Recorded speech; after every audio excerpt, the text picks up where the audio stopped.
जय भीम साथियों, स्वागत है आपका मेरे इस चैनल जय भीम हब में। आज जो बात मैं आपको बताने जा रहा हूँ उस पर आपने कभी गौर नहीं किया होगा और ना ही कभी चिंतन किया होगा। हो सकता है यह वीडियो आपके अंदर तर्क पैदा कर दे। तो शुरू करते हैं।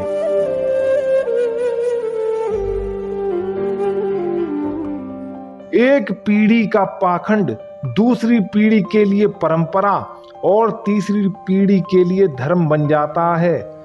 ऐसे कई बेबुनियादी धर्म का हम पालन करते हैं और बिना सोचे समझे निभाते भी हैं, और कभी भी अपने घर के बुजुर्गों से ऐसे पाखंड भरे कर्मकांड के लिए बात नहीं करते।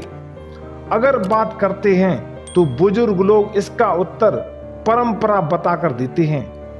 शायद उन्हें भी ऐसे तार्किक प्रश्न का उत्तर नहीं पता होता है, और हम लोग इस अंधविश्वास और पाखंडवाद वाले प्रश्न का उत्तर परंपरा शब्द सुनकर अपने आप को और दूसरों को भी संतुष्ट करते हैं। यह प्रक्रिया पीढ़ी दर पीढ़ी चलती आती है। इस बात को आप अपने ऊपर लागू करके देखिए। क्या आप अपने घर में कोई भी ऐसा कर्मकांड विधि विधान करवाते हैं जिसका आपको इतिहास ना पता हो? क्या आप भी इस तार्किक युग में अपने बच्चों को ऐसे प्रश्न के पीछे का कारण या इतिहास बताने के बजाय उसका उत्तर परंपरा कहकर उस प्रश्न से पल्ला झाड़ते हैं? अगर आप ऐसा कहते हैं तो आप अपने बच्चों को अंधविश्वासी बना रहे हैं। अगर आपको इतिहास नहीं पता तो मत करवाइए ऐसे कर्मकांड, मत दीजिए अपने बच्चों को धोखा, मत बनाइए उन्हें अंधविश्वासी। बाबा साहेब ने बहुत रिसर्च के बाद एक बात लिखी है कि जो कौम अपना इतिहास नहीं जानती वह इतिहास बना भी नहीं सकती। पिछले कई वर्षों से शहर, गांव, कस्बों के इलाकों में शादी विवाह के कार्यक्रमों में एक रिवाज चलता है कि नई दुल्हन को उसके पति के घर नहीं बल्कि पड़ोसी या किसी अन्य के घर पर उतारा जाता है, और इस परंपरा को लोग निभाते भी हैं। वे इसके पीछे का इतिहास नहीं जानते। दूसरी परंपरा और भी है कि शादी के बाद चौथी चलाने की। एक और परंपरा है कि शादी के समय नई दुल्हन को आभूषण ज्यादा से ज्यादा पहनाए जाते हैं, भले ही वर पक्ष गरीब ही क्यों ना हो। आभूषण में कमी इसलिए नहीं करता कि कहीं उसका झगड़ा ना हो जाए। इन तीनों प्रश्नों के जवाब मैं इस वीडियो में देने जा रहा हूं। हमारा पहला प्रश्न था कि नई बहू को उसके पति के घर के बजाय पड़ोसी या किसी अन्य के घर पर उतारा जाता है। इस बात का उत्तर जानने के लिए मैं आपको उस दौर में लेके चलता हूं जिस दौर में मनुवाद इतना हावी था कि शूद्रों के साथ अन्य धर्म के निर्धन व्यक्तियों को भी पढ़ने लिखने का अधिकार नहीं था। उस दौर में जब शूद्र समुदाय में शादी विवाह का कार्यक्रम होता था तो शादी के बाद नई दुल्हन को अपने पति के घर जाने के बजाय मनुवादी शासक नई दुल्हन को जबरदस्ती अपने महल में ले जाता था।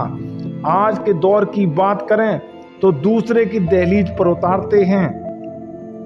दूसरे प्रश्न की बात करें कि चौथी क्यों चलाई जाती है। इस बात को जानने के लिए हम उसी दौर में फिर से पहुंचते हैं जब नई दुल्हन को मनुवादी शासक जबरन अपने महल में ले जाता था तो उस दुल्हन को उसके साथ 3 रातें गुजारनी पड़ती थीं।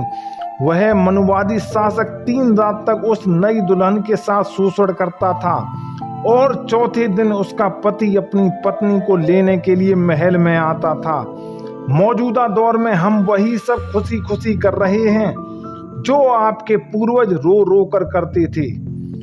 उस समय उनका बस नहीं चलता था, वे गुलाम थे, परंतु आज आप बाबा साहेब के संविधान की वजह से आजाद हैं, तो फिर क्यों देते हैं ऐसे रीति रिवाजों को मान्यता जिसकी नींव आपके पूर्वजों के साथ हुए शोषण पर टिकी है? क्या आज आप मानसिक गुलाम हैं?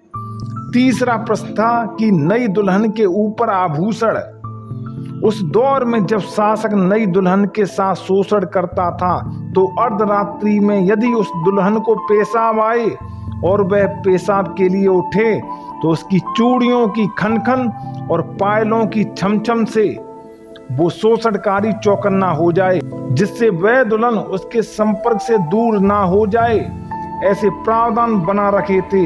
वो आभूषण नहीं, वो अलार्म देने वाली गुलामी की जंजीरें थीं।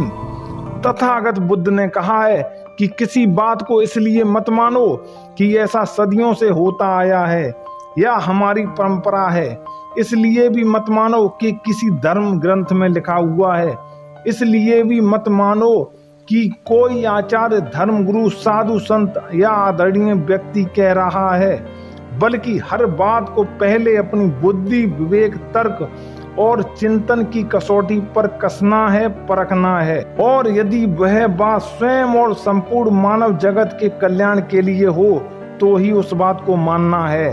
दोस्तों, जानकारी अच्छी लगी तो इसे लाइक, शेयर करें, कमेंट करें, सब्सक्राइब करें। मिलते हैं अगले वीडियो में एक नए टॉपिक के साथ। तब तक के लिए जय भीम, नमो बुद्धाय।